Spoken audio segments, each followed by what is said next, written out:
How can you make $100,000 working online? Does that number scare you? It shouldn't.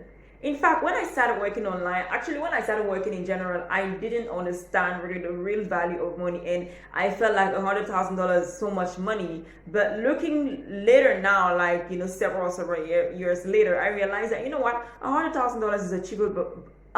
$100,000 is achievable by everyone. It only depends on your strategy and your willingness to get there. Now, if this number scares you right now, it's an indicator that you need to work with me, because I'm going to help you feel comfortable talking about big numbers and talking about money. So let's get back to the topic. How can you make $100,000 working online? Well, if you want to make $100,000 a year, you need to divide $100,000 by the number of months that you have in a year. So you divide your $100,000 by the number of months by 12. You're going to get the dollar amount that you need to be able to make every month for you to be able to make that amount at the end of the year. Then for every month, you divide the amount that you get for every month by the number of working days that you want to work online, right? It's going to give you a specific figure. Then